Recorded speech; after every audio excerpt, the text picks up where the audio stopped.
Hello मेरे प्यारे बच्चों, क्या हाल चाल? बढ़िया साहब। तो कैसे हो मेरे बब्बर शेर और शेरनियों? तो सबसे पहले उन सभी मेरे प्यारे रसगुल्लों को बोर्ड एग्जाम के फर्स्ट पेपर की अग्रिम शुभकामनाएं। भाई पेपर केवल प्रयागराज का कैंसिल हुआ है, वो भी बाद में डेट लगी हुई है, तो उनको तो थोड़ा टाइम मिल जा रहा है। बाकी जिनका भी पेपर है, ऑल द बेस्ट यही कहेंगे। जमकर फोड़ कर आना है बच्चों, अब की बार 90+ पार करके ही आना है। तो चलिए चलते चलते हम एक बार फाइनल आपके बोर्ड एग्जाम के पूरे पैटर्न को समझ लेते हैं। जिनकी भी भाई मतलब जिनको कुछ आइडिया नहीं है कि पेपर कैसा आएगा, किस तरह के क्वेश्चन रहने वाले हैं, कितने क्वेश्चन करने हैं, सारा का सारा आज के इस वीडियो में हम क्लियर करने वाले हैं। तो बच्चों यहां पर भाई बोर्ड एग्जाम का ये हूबहू सेम आपका पैटर्न होगा, कुछ भी बदलाव होगा ही नहीं। बस क्वेश्चन इधर उधर होंगे, यहां तक कि बहुत सारे व्याकरण के क्वेश्चन आपके मिलेंगे। व्याकरण के अधिकांश क्वेश्चन 40 से 50 नंबर का पूरा मिला करके भैया पूरा का पूरा मिलेगा। व्याकरण का प्लस पत्र लेखन, आपका काव्यगत सौंदर्य, ये सारी चीजें ठीक है। और यहां तक कि गद्यांश पद्यांश और बहुविकल्पी प्रश्न भी काफी ज्यादा मैच करेंगे, इसलिए ये वीडियो काफी ज्यादा हेल्पफुल रहने वाली है। तो भैया इस तरह से बच्चों ये पेपर सेट नंबर होगा जो दिया रहेगा आपका कि भाई सेट का ये नंबर होगा 2025। ये सामान्य हिंदी का पेपर रहने वाला है, एकदम न्यू पैटर्न पर आधारित है। और आपका पूर्णांक भैया 70 नहीं, ये 100, ठीक है, मिसप्रिंट कर दिया बनाने वाले ने।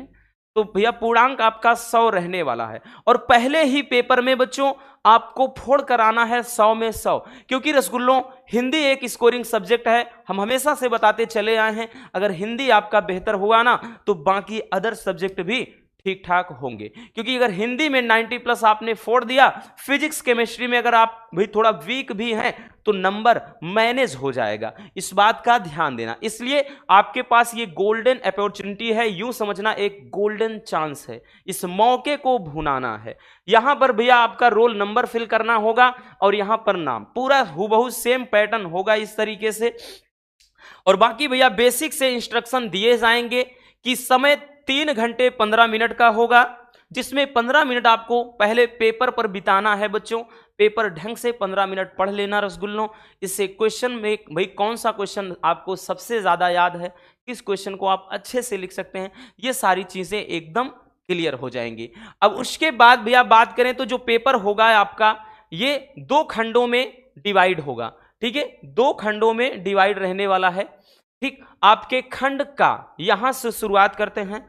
खंड का की बात कर ले भैया, तो जो खंड का होगा ये आपका पूरा का पूरा टेक्स्ट बुक से होगा, बोले तो आपके किताब से मिलता जुलता होगा, पूरा किताब का ही। और जो खंड का होगा भैया ये 50 नंबर का रहने वाला है। कितने नंबर का बच्चों? तो 50 नंबर का रहने वाला है। और खंड खा भी आपका 50 नंबर का रहेगा। जैसे पहले क्वेश्चन में भैया आपका पहले का या का खा गा करके क्वेश्चन नंबर ये 1 का खा गा करके इस तरह से आपका 5 बहुविकल्पी हिंदी गद्य साहित्य से होगा। पहला क्वेश्चन, साहित्य सहचर के लेखक कौन है? साहित्य सहचर के लेखक कौन है? और ये क्वेश्चन भाई करवा भी चुके हैं, हमने बोला ना इतने ज्यादा क्वेश्चन हम करवा चुके हैं बहुविकल्पी प्रश्न के। इसके पहले भी 100 क्वेश्चन की सीरीज लाई, उसके पहले कम से कम 12 से 15 मॉडल पेपर हल करवा चुके। कहां से आएगा भाई, नहीं पूछा जाएगा बाहर का बच्चों, याद रखना, ठीक है। तो साहित्य सहचर के लेखक है। आज आपका विकल्प है महावीर प्रसाद द्विवेदी, हजारी प्रसाद द्विवेदी, बाबू गुलाब राय या महादेवी वर्मा। तो भैया ये हो जाएगा हजारी प्रसाद द्विवेदी। कौन सा विकल्प हो जाएगा बच्चों? ये हो जाएगा ऑप्शन ए। दूसरा क्वेश्चन है कि बाल कृष्ण भट्ट द्वारा संपादित पत्रिका का नाम क्या है? तो बाल कृष्ण भट्ट द्वारा संपादित पत्रिका कौन सी है? विकल्प है आपका कवि वचन सुधा, दूसरा है भैया विशाल भारत, तीसरा है बच्चों साहित्य संदेश, या फिर चौथा है हिंदी प्रदीप। देखिए पत्रिका से भी रिलेटेड बहुत सारे क्वेश्चन बनेंगे, ठीक है, तो याद रखना। तो बाल कृष्ण भट्ट द्वारा कौन सी है? हिंदी प्रदीप। कौन सी है भैया? हिंदी प्रदीप है। आई बात समझ में? चलिए नेक्स्ट क्वेश्चन पर चलते हैं हम। आपका तीसरा क्वेश्चन क्या है? तो भैया तीसरा, एक मिनट, देखिए तीसरा क्वेश्चन क्या है आपका? तीसरा क्वेश्चन है कि हिंदी का प्रथम मौलिक उपन्यास क्या है। अभी हम जो टॉप 100 क्वेश्चन लाए थे उसकी सीरीज में था भैया क्वेश्चन कि हिंदी का प्रथम मौलिक उपन्यास कौन सा है। विकल्प आपके सामने है, परीक्षा गुरु, या फिर आनंद मठ, या फिर तितली, या फिर भैया गबन। तो हिंदी का प्रथम मौलिक उपन्यास भैया परीक्षा गुरु। भैया लेखक लाला श्रीनिवास दास जी हैं, ठीक है, लाला श्रीनिवास दास जी हैं, ठीक है। तो हिंदी का प्रथम मौलिक उपन्यास परीक्षा गुरु है, ठीक। नेक्स्ट क्वेश्चन बच्चों कि सरदार पूर्ण सिंह किस युग के लेखक हैं। यह भी बहुत ज्यादा पूछा जाता है बच्चों ये क्वेश्चन कि सरदार पूर्ण सिंह भैया किस युग के लेखक हैं, ये आपको बताना है। विकल्प है बच्चों भारतेंदु युग, या फिर छायावाद युग, या फिर बच्चों द्विवेदी युग, या प्रगतिवादी युग। तो भैया ये सरदार जो पूर्ण सिंह हैं ये हैं भैया द्विवेदी युग के, ठीक है, द्विवेदी युग के लेखक हैं, ठीक। चलिए नेक्स्ट क्वेश्चन पर चलते हैं। अगले क्वेश्चन को भाई देखते हैं हम। हमारा नेक्स्ट क्वेश्चन क्या है, कह रहा है कि निम्नलिखित में से जयशंकर प्रसाद की कृति कौन सी है। तो इनमें से जयशंकर प्रसाद जी की कौन सी रचना है ये आपको बताना है। आपके विकल्प है बच्चों ध्रुव स्वामिनी, या फिर आषाढ़ का एक दिन, या फिर कुटज, या फिर आत्मनेय पद। तो भैया कौन सा हो जाएगा। तो जयशंकर प्रसाद जी की जो रचना है वो है ध्रुव स्वामिनी। इन्हीं की रचना आंसू, लहर, झरना, कंकाल, तितली, इरावती सारी रचना जयशंकर प्रसाद जी की है, ठीक है। नेक्स्ट क्वेश्चन पर आते हैं। हमारा अगला क्वेश्चन है कि छायावाद की विशेषता क्या है। तो छायावाद की विशेषता आपको बताना है भैया। विकल्प है आपका इतिवृत्तात्मकता, दूसरा है सिंगारिक भावना, या फिर सौंदर्य और प्रेम, या फिर बच्चों उपदेशात्मक वृत्ति। तो इस क्वेश्चन को भी हम इसके पहले भी टॉप 100 वाले में बताए हैं भैया। सौंदर्य और प्रेम की भावना होती है। जैसे छायावादी कवि में जयशंकर प्रसाद को ही ले लीजिए, उनके भाई रचनाओं में जैसे श्रद्धा मनु हो गया रामायणी से, इसी तरह से भैया उनकी जितनी भी रचनाएं हैं ज्यादातर उनमें सौंदर्य और प्रेम का भाई मिश्रण है, ठीक। अब आ जाते हैं बच्चों दूसरे क्वेश्चन पर। ये भैया का ओ भाई दूसरे का है बच्चों, दूसरे का, ठीक है, दूसरे का नंबरिंग करना भूल गए हैं। तो पहले के का खा गा करके इस तरह से 5, अब दूसरे का भैया ये सारे के सारे काव्य साहित्य से हैं, ठीक है। तो भैया पहला हो गया दूसरा, निम्नलिखित में से कौन सा ग्रंथ भक्ति काल का है। ये क्वेश्चन भी आया था, ठीक है। तो भैया कौन सा ग्रंथ भक्ति काल का है ये आपको बता देना है बच्चों। विकल्प है पृथ्वीराज रासो, दूसरा है भैया विनय पत्रिका, तीसरा है साकेत, और चौथा है कामायनी। तो भैया ये जो विनय पत्रिका है ये भैया किस काल की रचना है। तो ये भक्ति काल की रचना है, ठीक है भैया, भक्ति काल का एक ग्रंथ है, ठीक। चलिए नेक्स्ट क्वेश्चन पर आते हैं। हमारा अगला क्वेश्चन क्या है कि प्रयोगवाद के प्रवर्तक हैं। प्रयोगवाद के प्रवर्तक कौन है ये आपको बताना है। 1 मिनट भाई।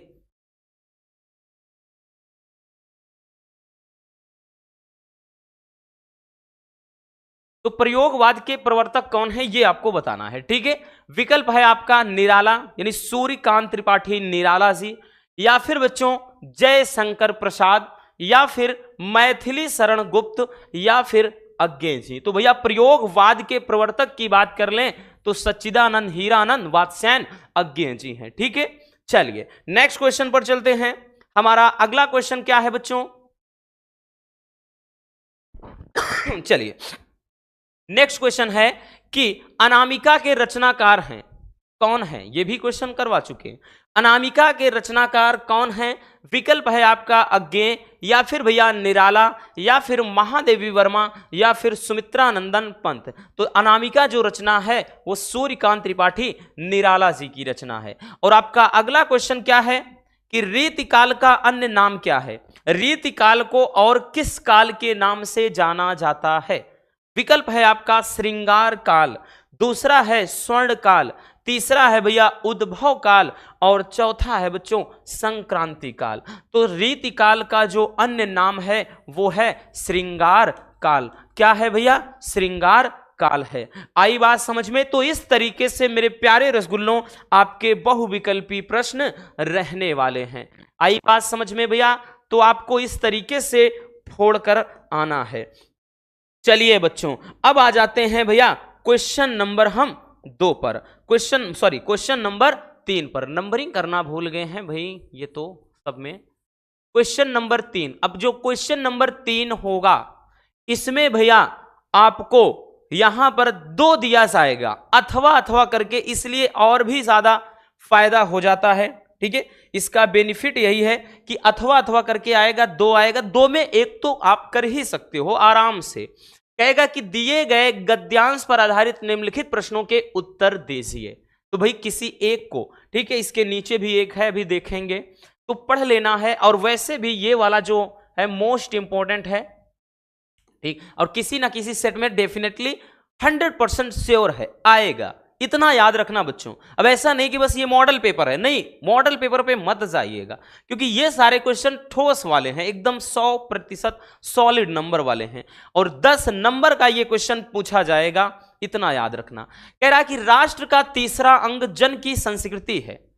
मनुष्यों ने युग युगों में जिस सभ्यता का निर्माण किया है वही उसके जीवन की श्वास प्रवास है। बिना संस्कृति के जन की कल्पना कबंध मात्र है। संस्कृति ही जन का मस्तिष्क है। संस्कृति के विकास और अभ्युदय के द्वारा ही राष्ट्र की वृद्धि संभव है, और राष्ट्र के समग्र रूप में भूमि और जन के साथ साथ जन की संस्कृति का महत्वपूर्ण स्थान है। तो अगर आप देखें, अब आते हैं भैया क्वेश्चन पर, अपने क्वेश्चन पर आते हैं कि हमारे क्वेश्चन क्या हैं। एक एक क्वेश्चन को समझते हैं।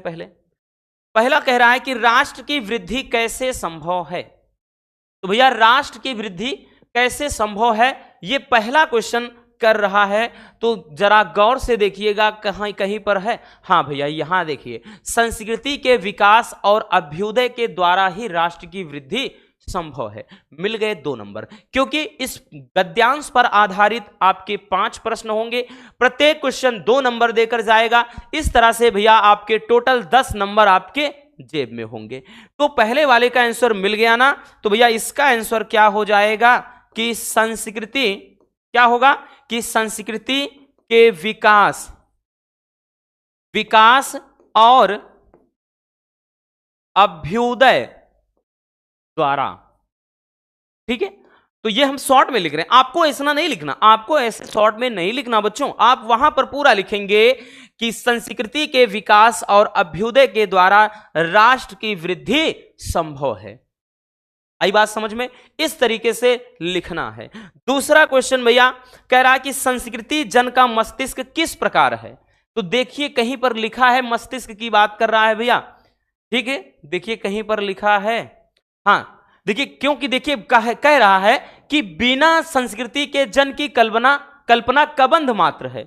संस्कृति ही जन का मस्तिष्क है। तो कह रहा है कि संस्कृति जन का मस्तिष्क कैसे है, तो भैया मतलब किस प्रकार है, तो इसका उत्तर हो जाएगा भैया, क्योंकि बिना संस्कृति, लिखेंगे आप पूरा ऐसे पहले कि संस्कृति ही जन का मस्तिष्क है, क्योंकि बिना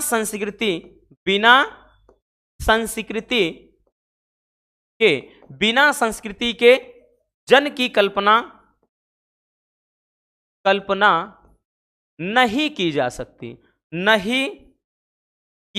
सकती, यानी लोगों की कल्पना नहीं की जा सकती है भैया, ये चीज है। ठीक है, आई बात समझ में। तो देख रहे हैं ना बच्चों कितना सिंपल सा क्वेश्चन होता है, बस आपको थोड़ा सा दिमाग लगाना है बच्चों और आंसर आपको मिल जाएगा। अगला क्वेश्चन, जन की संस्कृति से क्या तात्पर्य है, मतलब क्या समझते हैं।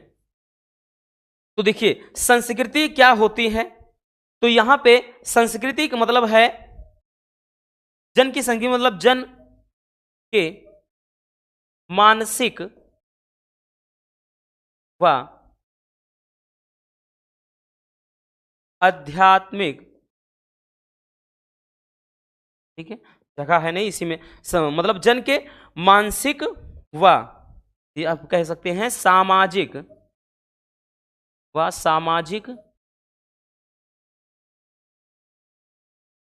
अभ्युदय। ठीक, यानी जन के मानसिक और सामाजिक, मतलब या जन का मानसिक और सामाजिक जो अभ्युदय होता है यानी उदय होता है, जो उसमें जो अग्रसर वृद्धि होती है वही क्या है, संस्कृति होती है। ठीक है, अपनी परंपरा को बनाए रखना, ठीक, वो होता है संस्कृति। तो इसको थोड़ा अपने तरीके से लिखेंगे। अब आगे आते हैं भैया अगले क्वेश्चन पर, अगले क्वेश्चन पर चलते हैं। ठीक, इतना तो पहले स्क्रीनशॉट करना हो कर लीजिए बच्चों, वैसे अब क्या जरूरत है भैया, केवल लास्ट टाइम है तो आप देख लीजिए। बस आगे चलते हैं अगले क्वेश्चन पर। अगला क्वेश्चन देखिए क्या है, अगला क्वेश्चन कह रहा है कि विकास और अभ्युदय का अर्थ लिखिए। तो भैया विकास और अभ्युदय का अर्थ लिख देना है कि विकास का मतलब क्या है और अभ्युदय का मतलब क्या है। तो देखिए विकास का मतलब होता है प्रगति, अभ्युदय का मतलब उदय की ओर, उदय की ओर, ठीक, या आगे की ओर ले जाना, वो अभ्युदय होता है। अगला क्वेश्चन बच्चों की दिए गए गद्यांश का शीर्षक और लेखक का नाम लिखिए। तो बच्चों अगर हम शीर्षक की बात करें तो इस भाई जो चैप्टर है इसका शीर्षक क्या है, अर्थात इसका पाठ का नाम क्या है, तो जगह जगह पर राष्ट्र की बात कर रहा है भैया। तो ये कौन सा चैप्टर है, तो ये है राष्ट्र का स्वरूप। किसका है भैया, राष्ट्र का स्वरूप है। और किसका चैप्टर है, वासुदेव शरण अग्रवाल जी का। किनका है, वासुदेव शरण अग्रवाल जी का है। तो आई बात समझ में, इस तरीके से आपको सॉल्व करना है मेरे प्यारे रसगुल्लों। आई बात समझ में ना भैया। चलिए जल्दी से स्क्रीनशॉट कर लीजिए, वैसे आदत पड़ गई है अब जरूरत नहीं है स्क्रीनशॉट की। अब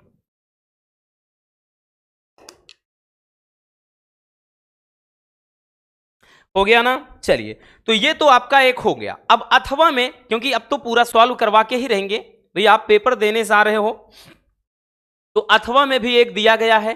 तो जैसे मान लेते हैं आप पहला ना करो भैया, आपका मन नहीं है कि आप पहला ना करो, तो आपके सामने एक और ऑप्शन होगा, दूसरा करिए। दिया है कि भाषा की साधारण इकाई शब्द है और भाषा के अभाव में भाषा का अस्तित्व ही दुरूह है।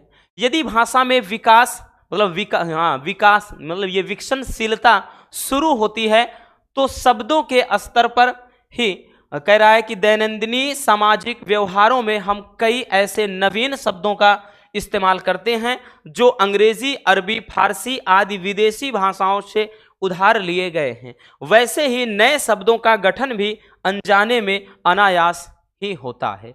अब देखिए क्वेश्चन की तरफ चलते हैं, थोड़ा क्वेश्चन पर रुख डालते हैं कि किसके अभाव में भाषा का अस्तित्व ही दुरूह है।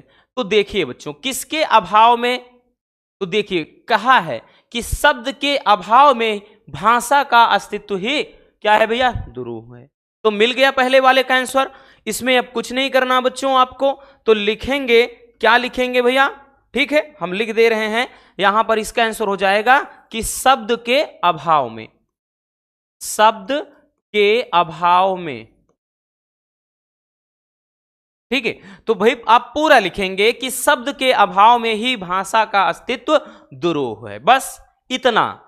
दूसरा क्वेश्चन कह रहा है कि नए शब्दों का गठन कैसे होता है, तो जरा गौर फरमाइएगा बच्चों यहां से। वैसे ही नए शब्दों का गठन भी अनजाने में अनायास ही होता है। तो नए शब्दों का गठन कैसे होता है रसगुल्लो, तो लिखेंगे कि अनजाने में अनायास, अनायास होता है, अनायास ही होता है। तो आप मतलब ऐसे लिखेंगे, पूरा लिखेंगे, ठीक है, ऐसे शॉर्ट में नहीं लिखिएगा रसगुल्लों। फिर से बोल रहे हैं, आप लिखेंगे जब आएगा तो नए शब्दों का गठन अनजाने में अनायास ही होता है, इस तरीके से लिखना है। कह रहा है कि किन विदेशी भाषाओं से शब्द लेकर हम नए शब्दों का इस्तेमाल करते हैं। तो भैया किन विदेशी भाषाओं से, जरा देखिए, अंग्रेजी, अरबी, फारसी आदि विदेशी भाषाओं से हम उधार लिए, मतलब उधार लिए गए हैं। तो यहां पर दिख रहा है ना आपको अंग्रेजी, अरबी, फारसी। तो यहां पर भैया किन भाषाओं से, तो अंग्रेजी, अरबी, फारसी, ठीक है, अंग्रेजी, अरबी, फारसी। तो पूरा लिखेंगे तो लिखेंगे कि अंग्रेजी, अरबी, फारसी आदि विदेशी भाषाओं से शब्द लेकर हम नए शब्दों का इस्तेमाल करते हैं। आई बात समझ में बच्चों। नेक्स्ट भाषा की इकाई, भाषा की साधारण इकाई क्या है? ठीक है, तो इसको अब हम मिटा दे रहे हैं, थोड़ा ऊपर चलना पड़ेगा भैया। अब देखिए आगे कह रहा है, ऊपर ही सबसे पहली लाइन जरा गौर से देखिएगा कि भाषा की साधारण इकाई शब्द है। तो भाषा की भाई साधारण इकाई क्या है बच्चों? तो शब्द है। आंसर मिल गया ना। तो यहां पर भाषा की साधारण इकाई क्या है? शब्द है। ठीक है, तो यहां पर लिखेंगे शब्द। तो ऐसे शॉर्ट में नहीं लिखिएगा, आपको लिखना है कि भाषा की साधारण इकाई शब्द है। अब गद्यांश का शीर्षक एवं लेखक का नाम लिखिए। तो भैया इस चैप्टर की बात कर ले तो चैप्टर का शीर्षक क्या है और भाई इसके लेखक कौन है, ये आपको बता देना है। तो शीर्षक चैप्टर का जो है भैया, ये है भाषा और आधुनिकता। क्या है? भाषा और आधुनिकता। आधुनिकता, भाषा और आधुनिकता है। और उसके बाद भैया लेखक की बात कर ले, लेखक कौन है? प्रोफेसर जी सुंदर रेड्डी। प्रोफेसर जी सुंदर रेड्डी जी हैं बच्चों, प्रोफेसर जी सुंदर रेड्डी जी हैं। आई बात समझ में रसगुल्लों? ये हो जाएगा। अब आगे चलते हैं आपका भैया क्वेश्चन नंबर 4। क्वेश्चन नंबर जो 4 होगा ना बच्चों, वो आपका क्या होगा? काव्य साहित्य से बोले तो पद्यांश से दिया जाएगा। अब इसको भी बड़े ध्यान से पढ़ना है प्यारे बच्चों और इसका उत्तर देना है। ये क्वेश्चन भी 10 नंबर का होगा, ध्यान से समझिएगा। इसमें भी 2 आएगा अथवा करके आएगा, 2 में कोई एक ही करना होगा।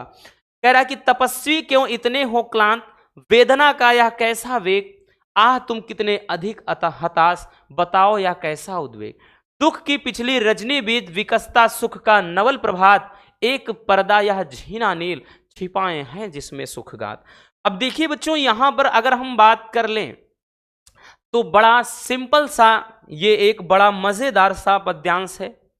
बोल क्या रहा है? ध्यान से देखिए। कह रहा है कि तपस्वी क्यों इतने हो क्लांत। यहां पर जो श्रद्धा है मन के, हताश मन को प्रेरित करते हुए या फिर उनके अंदर आशा की एक किरण जगाते हुए कहती हैं कि हे तपस्वी, तुम इतने अत्यधिक क्लांत यानी थके हुए या एकदम सुस्त क्यों पड़े हुए हो।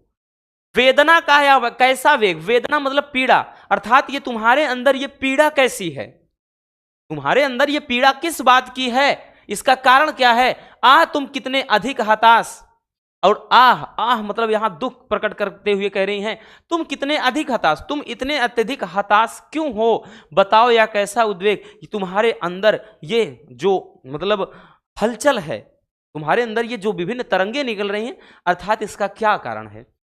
फिर आगे कह रहा है दुख की पिछली रजनी बीच विकसता सुख का नवल प्रभात। यहां समझाती है तपस्वी, दुख की काली रात बीत जाने के बाद ही सुखों का एक नया सवेरा होता है।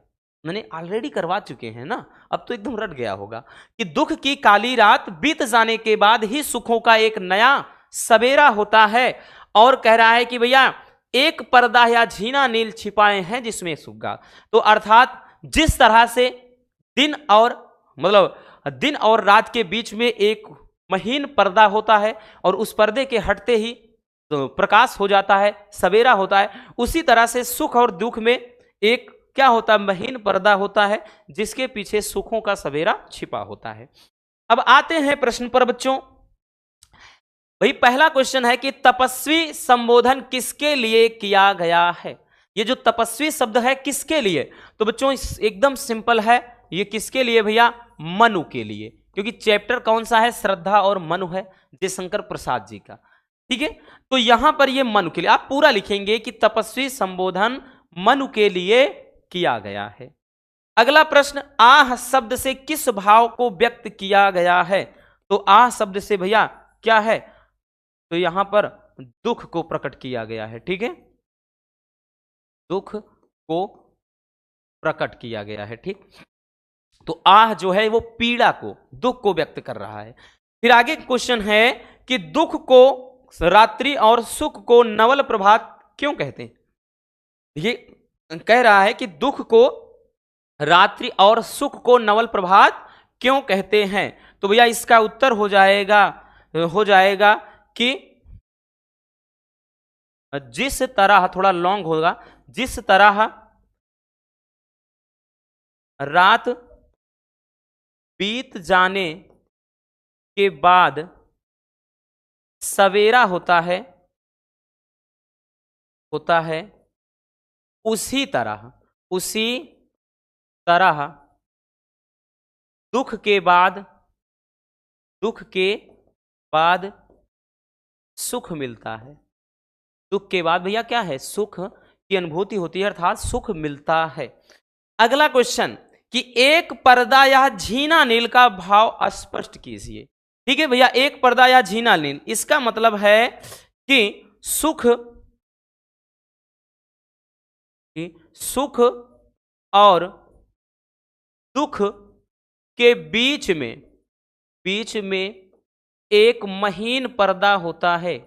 एक महीन पर्दा होता है। ठीक है, एक महीन पर्दा होता है। सुख और दुख के बीच में एक महीन पर्दा होता है, जिसके हटते ही सुखों का एक नया सवेरा आता है। ठीक है, अगला क्वेश्चन कि भैया पाठ का शीर्षक और कवि का नाम लिखिए बच्चों। तो भैया पाठ का जो शीर्षक है वो कौन सा चैप्टर है? तो है आपका श्रद्धा मनु। कौन सा चैप्टर? श्रद्धा मनु। इसके कवि कौन है भैया? तो यहां लिख दे रहे हैं जयशंकर प्रसाद जी हैं। जयशंकर प्रसाद जी हैं। आई बात समझ में? तो ये मोस्ट इंपोर्टेंट है, विगत ईयर में पूछा नहीं गया है। पूछा था तो यहां शॉर्ट से पूछा था, दुख की मतलब यहां पे शॉर्ट करके दुख की पिछली रजनी भी। ठीक है, तो इंपॉर्टेंट है, आ सकता है, स्क्रीनशॉट कर लीजिए अगर टाइम है।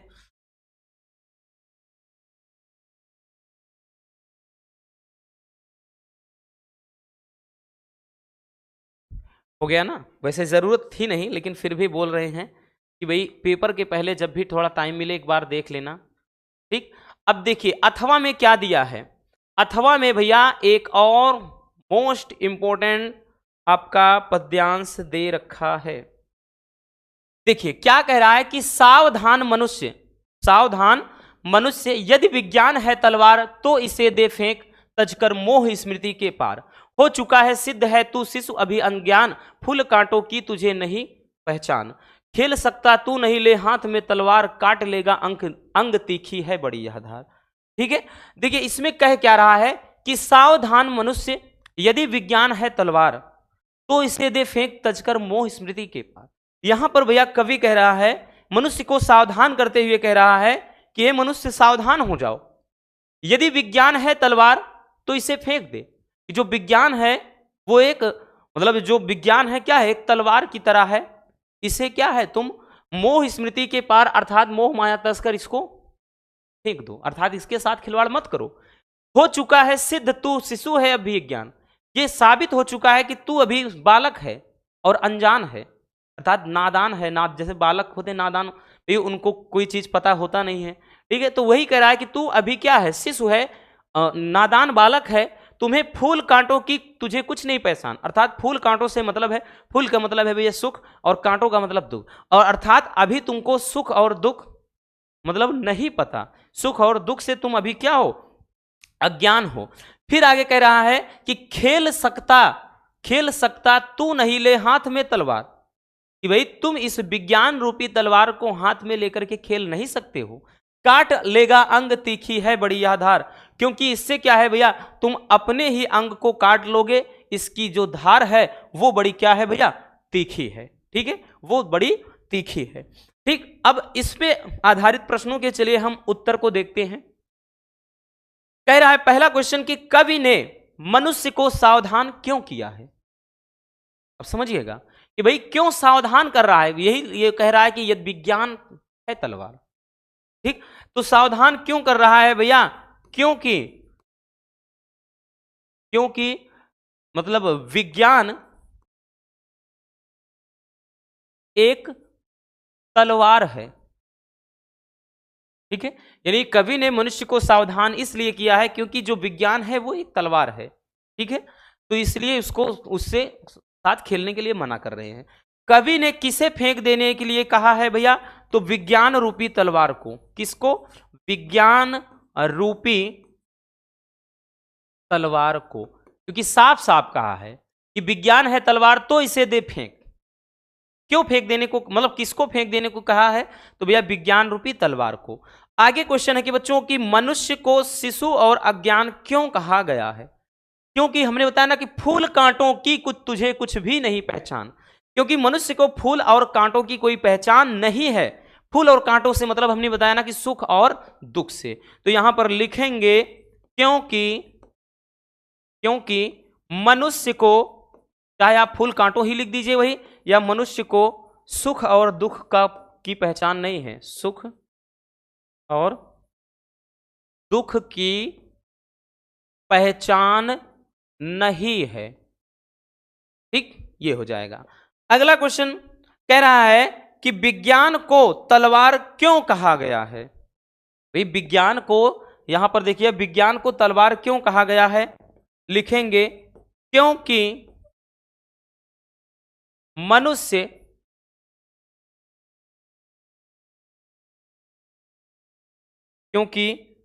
मनुष्य अनजाने में इससे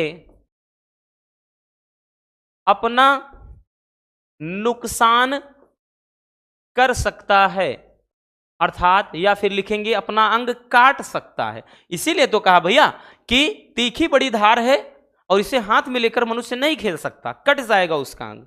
आगे क्वेश्चन है कि यह पद्यांश किस महाकाव्य का अंश है? भाई इसमें तो वो आपका दिया ही नहीं लेखक और कवि, मतलब चैप्टर का नाम वाला। ठीक है, तो भैया किस महाकाव्य का अंश है बच्चों? तो ये कुरुक्षेत्र का अंश है।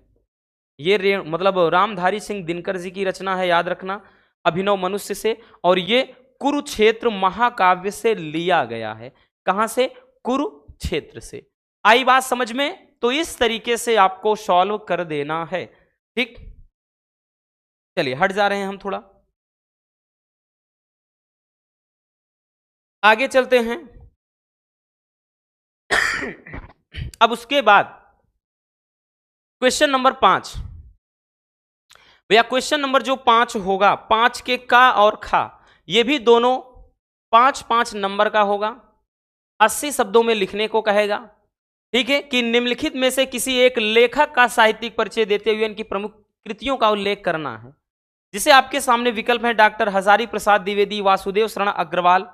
ठीक है भैया, एक तो मिस कर दिया, डायरेक्ट एक के बाद 3 लिख दिया, कोई एक और आपका दे देगा, जैसे भाई एपीजे अब्दुल कलाम या प्रोफेसर जी सुंदर रेड्डी, कोई भी दे देगा। और इसको तो भी हम भाई इसके पहले वाले वीडियो में बताए हैं, उसके पहले वाले भी में भी बता चुके हैं।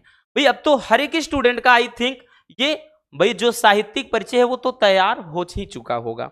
उसके बाद भैया देखते हैं, यहां आपका खा में जो होगा, खा में अगर हम बात कर लें तो खा में भी कहेगा निम्नलिखित में से किसी एक कवि का साहित्यिक परिचय लिखते हुए उनकी प्रमुख कृतियों का उल्लेख कर देना है। और अधिकतम शब्द सीमा 80, और ये भी 5 ही नंबर का पूछा जाएगा, जैसे जयशंकर प्रसाद, रामधारी सिंह दिनकर, या फिर वात्स्यायन अज्ञे जी, या फिर मैथिली शरण गुप्त तो सबसे ज्यादा इंपॉर्टेंट है। ठीक, भले ही नहीं दिया है लेकिन लगभग हर एक सेट में पूछा जाएगा। ठीक है, चलिए अब उसके बाद भैया क्वेश्चन नंबर जो 6 होगा ना, क्वेश्चन नंबर 6 जो होगा बोलेगा कि ध्रुव यात्रा अथवा बहादुर कहानी का सारांश लिखिए। फिर या फिर कहे भैया मतलब अथवा में कि पंचलाइट अथवा ध्रुव यात्रा कहानी के नायक का चरित्र चित्रण। तो भैया ये जो क्वेश्चन है ये कभी कभार इस तरीके का क्वेश्चन आ जाता है, क्योंकि कभी कभार जो चीज हम सोच कर नहीं जाते हैं वो आ जाता है। तो भैया आज तक तो आपने कहानी का सारांश देखा और उसके बाद कहानी के उद्देश्य को देखा है, और वैसे भी हम पंचलाइट आपका, फिर उसके बाद बहादुर हो गया, लाठी हो गया, सब करवा ही चुके हैं। ठीक है, इसके पहले वाले वीडियो में भी पंचलाइट कहानी का उद्देश्य बताया, बहादुर कहानी का सारांश बताया। ठीक, अथवा में जैसे भैया पूछ रहा है पंचलाइट अथवा ध्रुव यात्रा के कहानी मतलब नायक का, तो भैया पंचलाइट का जो नायक है वो गोधन है।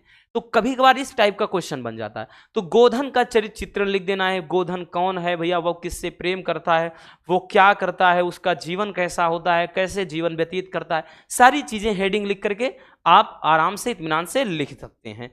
ठीक है, चलिए अब उसके बाद भैया जो क्वेश्चन नंबर 7 होगा वो खंड काव्य से होगा, और खंड काव्य का कैसे लिखना है वो हम ऑलरेडी करवा ही चुके हैं। तो जैसे खंड काव्य में आपका आएगा भैया कि स्वपठित खंड काव्य के आधार पर किसी एक खंड के प्रश्न का उत्तर देना है।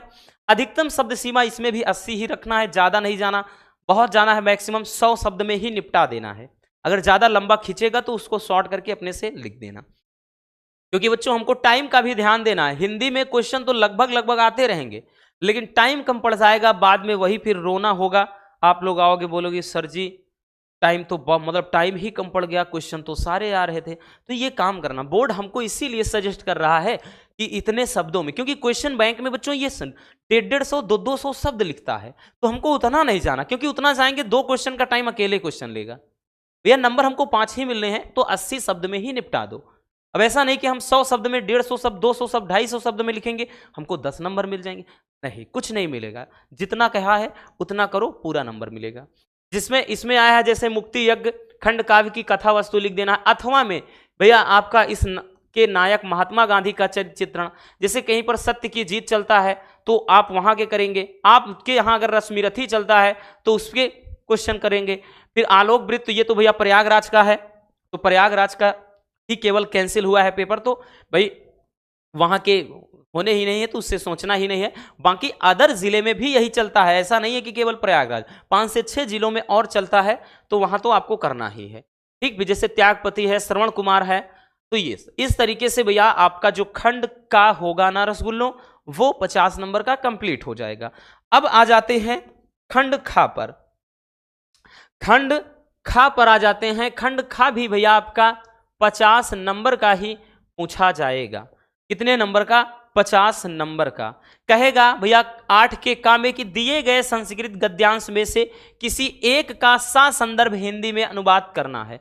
टोटल ये 7 नंबर का क्वेश्चन होगा। 2 नंबर आपको संदर्भ से मिलेगा और उसके बाद जो 5 नंबर होगा भैया वो अनुवाद का मिलेगा। किसका?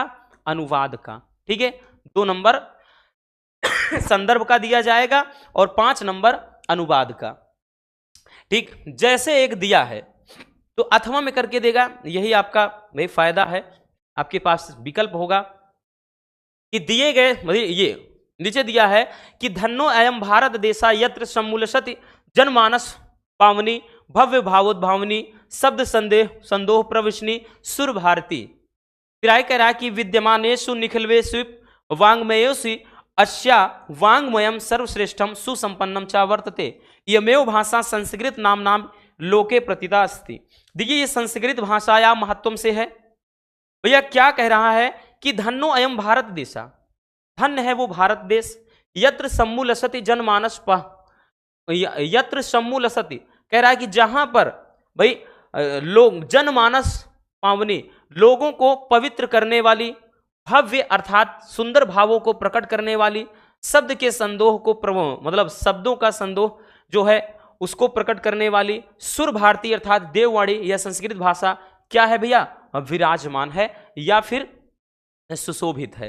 ठीक है, तो कह रहा है कि धन्य है वो भारत देश, धन्य है वो भारत देश जहां पर जनमानस को पवित्र करने वाली और अच्छे भावों को प्रकट करने वाली, शब्द के संदोह को प्रकट करने वाली सुर भारती अर्थात देववाणी या संस्कृत भाषा क्या है? मतलब सुशोभित है। आगे कह रहा है विद्यमानेषु अर्थात वर्तमान में या विद्यमान समय में, ठीक, निकलेशपि वाङ्मयेषु, कह रहा कि विद्यमान समय में भी इसका जो साहित्य है वो क्या है? सर्वश्रेष्ठ और सुसंपन्न है। कि वर्तमान में उपस्थित जो साहित्य है उनमें से आज भी इसका साहित्य सर्वश्रेष्ठ है और सुसंपन्न है। इयमेव भाषा संस्कृत नाम्नापि लोके प्रतिता अस्ति, यह भाषा संस्कृत मतलब यह भाषा संसार में संस्कृत भाषा के नाम से क्या है भैया? प्रसिद्ध है। तो इस तरीके से कर देना है बच्चों। या फिर जैसे अथवा में आ गया है, आपको मान लेते हैं वो वाला नहीं करना है, आप अथवा वाला करिए। भाई मान लेते हैं कि वो नहीं कर पा रहे हैं, अथवा में है, क्योंकि यही तो फायदा होता है ना, विकल्प आपके सामने उपलब्ध होता है। कि अतीते प्रथम कल्पे चतुष्पदा सिंहम राजानुकुर्वन, कह रहा है कि प्राचीन काल के प्रथम कल्प में चतुष्पदा यानी चौपाइयों ने शेर को राजा घोषित कर दिया। मत्स्या आनंद मत्स्यम, मछलियों ने आनंद मछली को राजा घोषित किया। शकुनया स्वर्ण हंसम, और पक्षीगण ने स्वर्ण राजहंस को राजा घोषित कर दिया।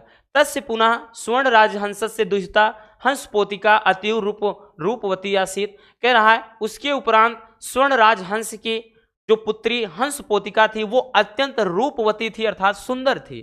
स तस्य वरम दात, और उन्होंने उसको ऐसा वर दिया अर्थात हंसराज ने अपनी पुत्री हंस पोतिका को ऐसा वर दिया कि यत कि सा आत्मनिश्चित रुचितम स्वामिनम विड़ात इति, कि वह अपनी इच्छा अनुसार, ठीक है भाई, अपनी इच्छा अनुसार क्या करे, अपने स्वामी का चयन कर ले।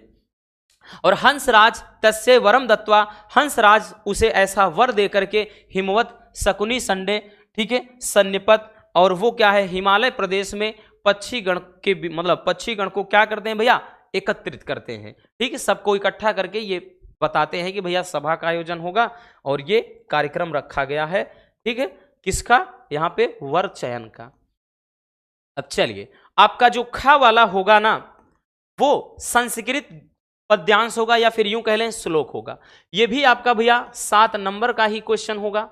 अच्छा एक मिनट, सॉरी थोड़ा दिमाग से उतर गया, इसके पहले वाले में संदर्भ बताना भूल गए, और वैसे भी कई बार तो बता ही चुके हैं। संदर्भ कैसे लिखेंगे कि प्रस्तुत संस्कृत गद्यांश हमारी पाठ्य पुस्तक संस्कृत दिग्दर्शिका के, भैया जिस चैप्टर से था, जैसे संस्कृत भाषाया महत्वम या उलूक जातम, जिस भी चैप्टर से है लिया गया है, बस ऐसा। भूल गए, सॉरी उसके लिए। एक मिनट थोड़ा पानी पी ले भाई।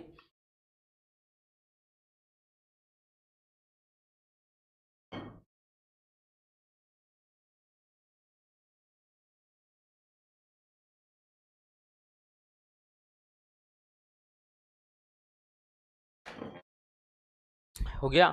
चलिए अब देखिए भैया, इसमें है कि दिए गए श्लोकों में से किसी एक का संदर्भ सहित हिंदी में अनुवाद करना।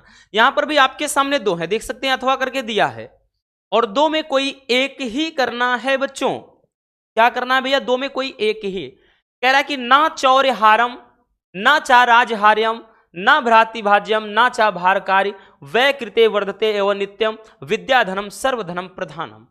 तो आप संदर्भ लिखेंगे कि प्रस्तुत संस्कृत श्लोक हमारी पाठ्य पुस्तक संस्कृत दिग्दर्शिका के मतलब क्या है भैया, संस्कृत दिग्दर्शिका के सुभाषित रत्नानी पाठ से अवतरित है या लिया गया है, ठीक है, मतलब जिस भी चैप्टर का हो नाम लिख देना है। अब अनुवाद में लिखेंगे ना चौर्यहारम, ना कोई चोर चुरा सकता है, ना राजहार्यम, ना कोई राजा छीन सकता है, ना भ्रातिभाज्यम, ना तो भाइयों में बंटवारा किया जा सकता है, ना चा भारकारी, और ना ही ये बोझ स्वरूप है। आगे कह रहा है कि व्यय कृते वर्धते, खर्च करने पर ये बढ़ता है, नित्य सदैव, यानी खर्च करने पर ही ये सदैव बढ़ता है। विद्याधनम सर्वधनम प्रधानम, जो विद्या रूपी धन है सभी धनों में श्रेष्ठ है। अब आप इसका अर्थ नीचे से निकालेंगे, लिखेंगे कि विद्या रूपी जो धन है सभी धनों में श्रेष्ठ है, ना इसे कोई चोर चुरा सकता है, ना कोई राजा छीन सकता है, ना भाइयों में इसको बांटा जा सकता है, और ना ही ये भार स्वरूप है, ठीक है, बस इस तरह से।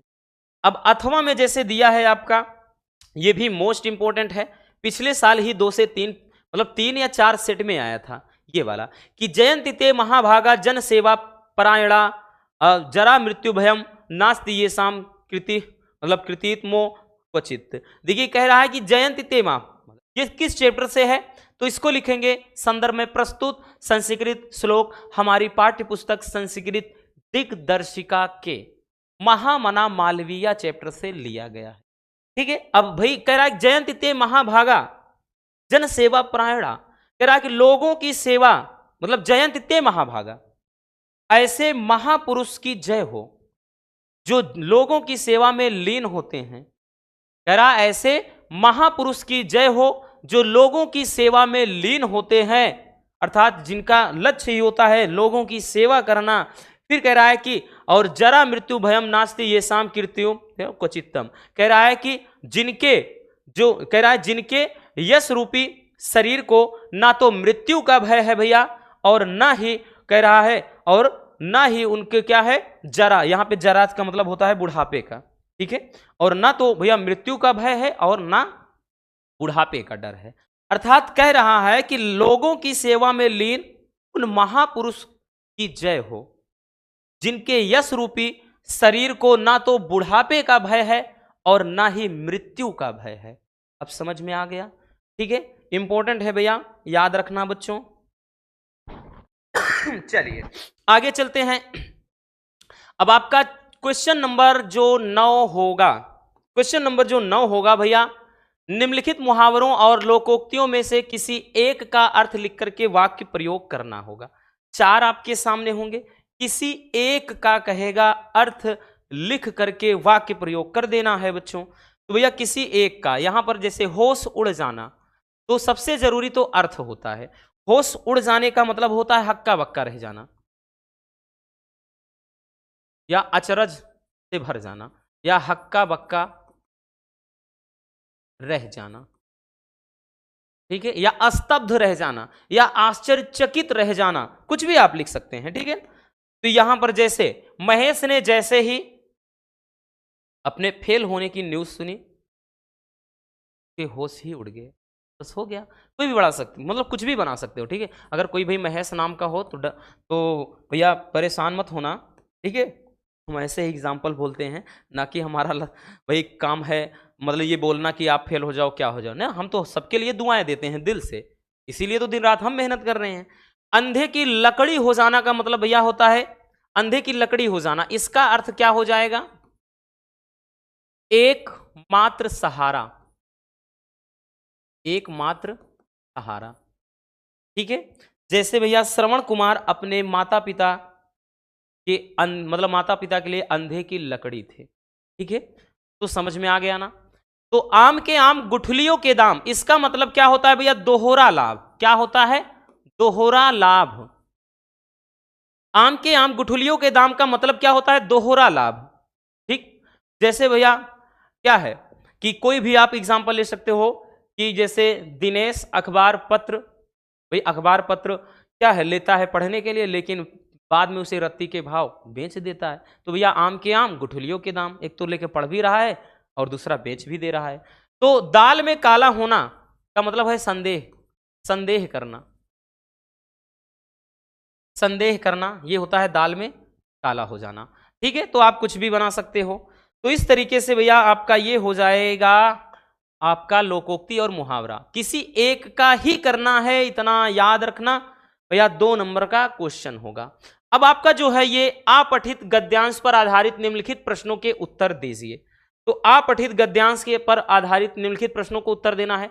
ये आपका एक गद्यांश दिया गया है, इस पर आधारित टोटल 3 प्रश्न आएंगे और तीनों का भैया आपको उत्तर इन्हीं में से छांट कर लिखना है। ये किसी क्वेश्चन बैंक या किसी भी किताब या फिर अन्य कोई गाइड वगैरह से नहीं मिलेंगे, ये चाहे जहां से दे सकता है। ये आपको अपने से भैया अपनी क्षमता का प्रयोग करके अपना आईक्यू लेवल जांचना है, आप खुद से इसका उत्तर दोगे, कोई इसमें हेल्प करेगा नहीं। 5 नंबर का क्वेश्चन होगा।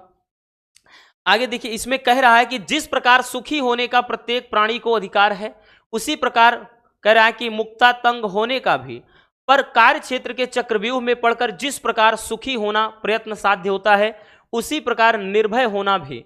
और निर्भयता के संपादन के लिए 2 बातें अपेक्षित होती हैं। पहली तो यह कि दूसरों को हमसे किसी प्रकार का भय या कष्ट ना हो, दूसरी यह कि दूसरे हमको कष्ट या भय पहुंचाने का साहस ना कर सकें। इनमें से एक का संबंध उत्कृष्ट शील से है और दूसरी का शक्ति और पुरुषार्थ से है। कह रहा है इस संसार में किसी को ना डराने से ही डरने की संभावना दूर नहीं हो सकती।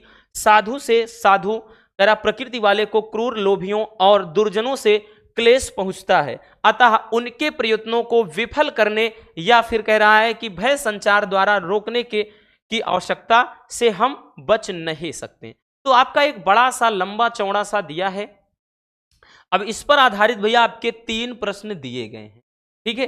3 प्रश्न आपके दिए गए हैं। कह रहा है पहला प्रश्न कि यहां तुखी लिखा है, सुखी होगा, ठीक है। यहां पर ये भैया सुखी होगा, सुखी शब्द है, सुखी क्या होता है, ठीक। देखिए कह रहा सुखी होने के साथ और क्या होना प्रयत्न साध्य होता है, ठीक है। आते हैं थोड़ा नीचे, कह रहा है कि भैया सुखी होने के साथ, ऊपर आते हैं। देखिए क्या कह रहा है कि जिस प्रकार सुखी होने का प्रत्येक प्राणी के अधिकार है, उसी प्रकार मुक्तांक का भी, पर कार्य क्षेत्र के चक्रव्यूह में पड़कर जिस प्रकार कह रहा सुखी होने का प्रयत्न साध होता है, उसी प्रकार निर्भय होना भी। तो भैया क्या होना? निर्भय होना भी। कह रहा है सुखी होने के साथ और क्या होना प्रयत्न साध है, तो निर्भय होना भी प्रयत्न साध है। देखिए साफ साफ लिखा है, ठीक है, यहां पर है ना, ये देखिए, ठीक उसी प्रकार निर्भय होना भी, अर्थात निर्भय होना भी। तो भैया पहले वाले का उत्तर क्या हो जाएगा, निर्भय होना, निर्भय होना, ठीक है, लिखेंगे सुखी होने के साथ निर्भय होना प्रयत्न साध होता है। अगला क्वेश्चन कह रहा है भैया कि निर्भयता के संपादन के लिए क्या करना अपेक्षित है, निर्भयता के साधन के लिए क्या करना अपेक्षित है, तो जरा नीचे आते हैं, तो भैया क्या करना अपेक्षित है, निर्भयता के साधन के लिए दो बातें अपेक्षित होती हैं। क्या करना, तो भैया दो बातें अपेक्षित है। पहली तो यह कि दूसरों को हमसे किसी प्रकार का भय ना हो और कोई हमें कष्ट, दूसरा है कि कोई हमें और कष्ट ना पहुंचा सके। तो भैया यहां पर कह रहा है कि निर्भयता के संपादन के लिए क्या करना अपेक्षित है, तो दो काम। पहला, हमसे किसी को भय या कष्ट ना हो, भय या कष्ट ना हो, और दूसरा है भैया कोई हमें भय या कष्ट ना पहुंचा सके, ना पहुंचा सके। बस हो गया भैया, ठीक है, आसान होता है बच्चों, कोई इसमें टेंशन वाली बात नहीं है। अब अगला क्वेश्चन कह रहा है कि शील, शक्ति और पुरुषार्थ जैसी वृत्तियों का संबंध किनसे है। ठीक है, चलिए देखते हैं किनसे है भैया। देखिए क्वेश्चन आगे आते हैं, तो देखिए इसमें कह रहा है, क्या कह रहा है, देखिए कह रहा है कि इनमें से एक का संबंध, इनमें से एक का संबंध। अब किनमें से, ये जो दो अपेक्षित बातें हैं, पहली वाली कि दूसरों को हमसे कोई भय या कष्ट ना हो, और दूसरा ये कि हमको किसी से कष्ट ना हो, तो इस कह रहा है इनमें से एक का जो संबंध है शील से है और दूसरी का शक्ति और पुरुषार्थ से। तो यहां पर वही चीज कह रहा है कि शील और शक्ति और पुरुषार्थ जैसी वृत्तियों का संबंध किससे है, तो वही जो दो बातें हैं उसका उत्तर भी वही है। भाई पहले जो हमें कोई मतलब भय या कष्ट ना पहुंचा सके, और दूसरा कि भैया हमको मतलब हमारे वजह से किसी को कष्ट या भय ना हो। बस हो गया। अब आ जाते हैं भैया क्वेश्चन नंबर 11। क्वेश्चन नंबर जो 11 होगा ना रसगुल्लों, ये आपका भाई अब जो होंगे पूरे के पूरे ये व्याकरण वाले, हर एक क्वेश्चन 2-2 नंबर का होगा। ठीक है, कितने नंबर का, 2-2 नंबर का। एक मिनट भैया,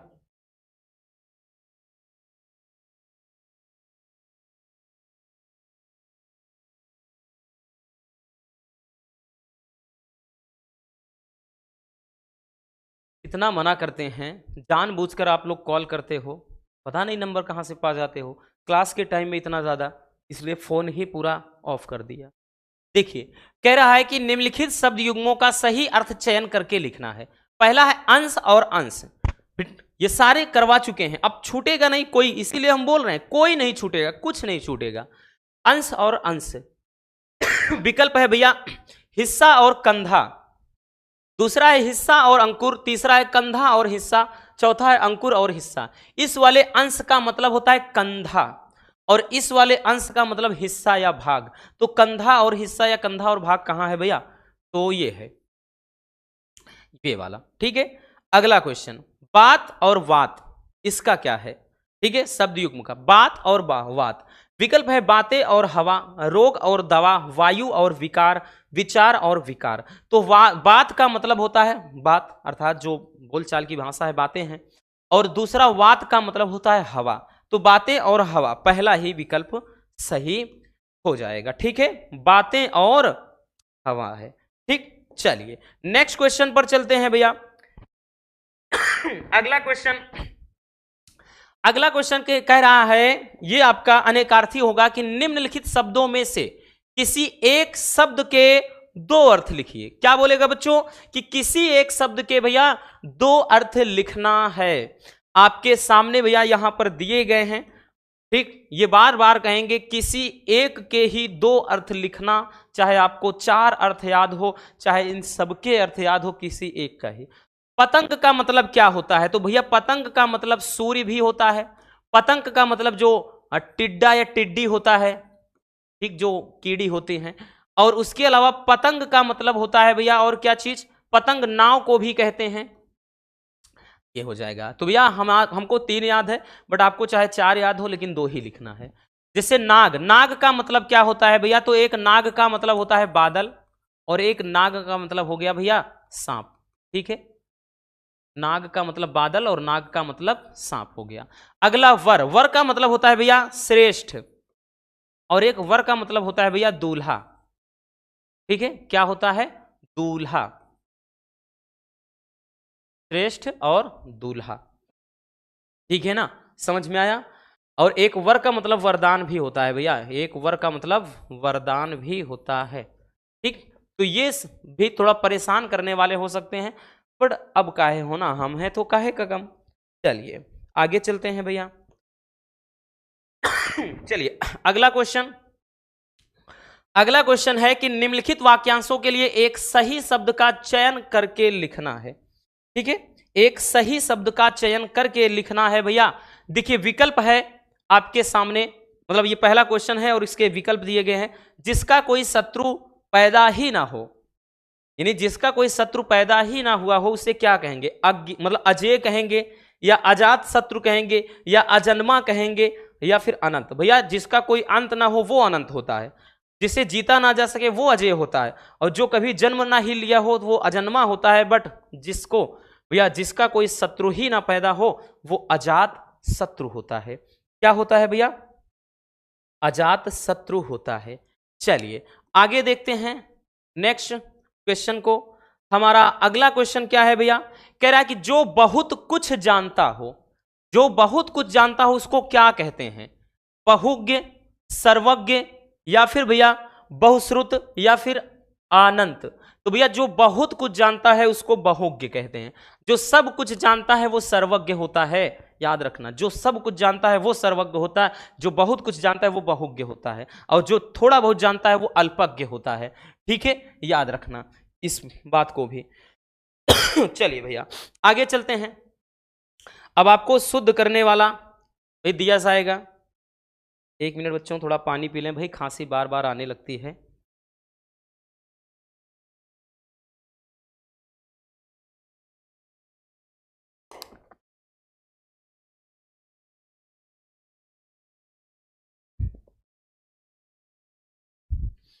चलिए अब देखिए यहां पर भाई किन्हीं 2 वाक्यों को शुद्ध करके लिखिए, ऐसा बोलेगा आपको।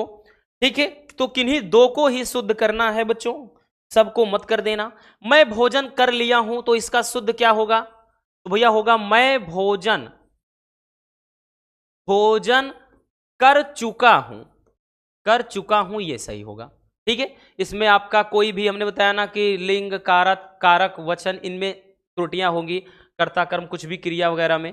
मैं कलम के साथ लिखता हूं, भाई कहां त्रुटि है? तो मैं कलम से लिखता हूं, कलम से लिखता हूं होगा भैया, कलम से लिखता हूं, कलम के साथ नहीं।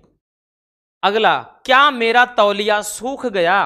तो यहां पर भैया होगा क्या मेरी तौलिया सूख गई? तौलिया सूख गई, सूख गई होगा। अगला क्वेश्चन, मेरा बड़ा भाई आ रहा है, तो भैया ये मेरा बड़ा भाई नहीं कि मेरे बड़े भाई आ रहे हैं, बड़े भाई आ रहे हैं। ठीक है, ये होगा। आई बात समझ में? तो इस तरह से भैया आपका वाक्यों में त्रुटि मार्जन होगा, यानी शुद्धिकरण वाला। फिर क्वेश्चन नंबर जो 12 होगा ना, क्वेश्चन नंबर 12, ये आपका होगा काव्यगत सौंदर्य, रस, छंद, अलंकार से। ठीक है, 2-2 नंबर का तीनों टॉपिक होंगे। 2 नंबर का भैया आपका रस होगा, 2 नंबर का अलंकार होगा, 2 नंबर का छंद होगा। तो जैसे श्रृंगार रस अथवा शांत रस का लक्षण और उदाहरण लिखना है भाई। ठीक है, तो जैसे श्रृंगार रस है तो विभाव, अनुभाव तथा संचारी भाव के संयोग से क्या होता है भैया? रति नामक स्थायी भाव से श्रृंगार रस की उत्पत्ति होती है। अब भैया बहुत सारे एग्जाम्पल हमने ऑलरेडी करवा चुके, इसके पहले वीडियो में भी, उसके पहले में न जाने कितनी बार। अब उसके अलावा शांत रस है तो भैया इसका स्थायी भाव निर्वेद हो जाता है। ठीक, यानी ऐसा काव्य जिसको पढ़ने में कोई रस ही ना मिला, मतलब कोई ना तो वहां पे कोई सुख की बात हो, ना दुख की बात हो, ना तो कोई हंसी वाली बात हो, ना वीरता, तो जिसको बस ऐसे पढ़ते चले जाओ वहां क्या होता है भैया, शांत रस हो जाता है। जय। अब अगला है अनुप्रास अथवा रूपक अलंकार लिखिए। ठीक है, तो अनुप्रास अथवा रूपक अलंकार के लक्षण और उदाहरण लिखना है। नेक्स्ट है कि भैया दोहा छंद या फिर चौपाई छंद का लक्षण लिखना। दोहा क्या होता है, अर्ध सम्मात्रिक छंद जिसमें पहले और तीसरे चरण में 13-13 मात्राएं, दूसरे और चौथे चरण में 11-11 मात्राएं। बहुत सारे उदाहरण है। ठीक है, मेरी भाव बाधा हरो राधा नागरी सोए, जा तन की छाई पड़े मतलब जा तन की झाई पड़े श्याम हरित स्तुति होए। ठीक है, इस तरह से। और चौपाई है तो भैया ये एक सममात्रिक छंद है, इसमें 4 चरण होते हैं, प्रत्येक चरण में 16-16 मात्राएं होती हैं। तो भैया जैसे हमने बताया ना कि बिनु पग चले सुने बिनु काना, कर बिनु कर्म करे विधि नाना, तन बिनु परस नयन बिनु देखा, गहे भ्राण बिनु वास असेखा। या फिर भैया हमने बता दिया ना, जैसे आपको बताया था कि जय हनुमान ज्ञान गुण सागर, जय कपीस तिहु लोक उजागर, रामदूत अतुलित बल धामा, अंजनी पुत्र पवन सुत नामा।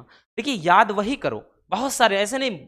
अब भाई रामायण में तो पूरा का पूरा भरा ही है चौपाई, इसी तरह से अन्य भी बहुत सारी चौपाई हैं। तो याद वही करो जो आसान हो, सरल हो, आपको उलझना नहीं। ऐसा नहीं कि भाई कोई और लिख रहा है ये वाला हम काहे लिखें, हम दूसरा लिखें, नहीं, आपको जो याद है वही लिखो और जो सरल हो। इसीलिए कह रहे हैं ये ठोस वाले नंबर होते हैं। अब जो क्वेश्चन नंबर 13 होगा ना क्वेश्चन नंबर जो 13 होगा ये 6 नंबर का होगा। कितने नंबर का? 6 नंबर का। अपनी गली मोहल्ले की नालियों की समुचित सफाई हेतु नगर निगम के स्वास्थ्य अधिकारी को एक पत्र लिखिए। अब इसके पहले भी बता चुके हैं लेटेस्ट वीडियो में। अथवा में भैया अपने प्रधानाचार्य को छात्रवृत्ति के लिए एक आवेदन पत्र क्या है भैया, लिख देना है। ठीक है, चलिए, तो 2 आपके सामने विकल्प होंगे, तो आपकी मर्जी, दोनों में कोई एक लिखना है। उसके अलावा अब आते हैं 14 नंबर का जो क्वेश्चन है। ये क्वेश्चन नंबर जो 14 है टोटल 9 नंबर का पूछा जाएगा कि निम्नलिखित विषय में से किसी एक पर अपनी भाषा शैली में भैया निबंध लिख देना है। जैसे यहां पर भैया राष्ट्रीय एकता तथा वर्तमान समय में की अनिवार्य मतलब आवश्यकता, बढ़ती जनसंख्या तथा रोजगार की समस्या अर्थात बेरोजगारी। अभी इसके पहले भी बेरोजगारी का ही बताए हैं। देखिए बेरोजगारी हो गया, भ्रष्टाचार हो गया, आतंकवाद हो गया, महंगाई हो गया, सारे निबंध एक जैसे, सब में एक जैसे ही होता है, बता भी चुके हैं। जैसे मेरा प्रिय साहित्यकार किसान मतलब जीवन की त्रासदी, इसके पहले जो हमने भी बताया है भैया किसान जीवन, भारतीय किसान की समस्या और समाधान, ये वही वाला टॉपिक है। पर्यावरण संरक्षण की आवश्यकता, ठीक, अर्थात पर्यावरण संरक्षण पर। तो ये भी आसान होता है। किसी किसी में तो बच्चों 5-5 टॉपिक दे देता है, जैसे यहां दिया है, किसी में 4 देता है, तो 4 में 1 इतना आसान है कि करने लायक ही होता है। अब ऐसा नहीं कि डिफिकल्ट होता है, आसान होता है। तो इस तरीके से आपका क्वेश्चन पेपर का पूरा पैटर्न रहने वाला है। अब आपको फोड़ कराना है, तो भैया आपके पेपर के लिए अग्रिम बहुत सारी शुभकामनाएं मेरे प्यारे रसगुल्लों को, कि आप लोग जाइए एग्जाम में झंडा गाड़िए, MK सर इंस्पिरेशन का नाम और भी ज्यादा रोशन करिए। मिलते हैं किसी और शानदार टॉपिक के साथ। Love you, bye bye, take care.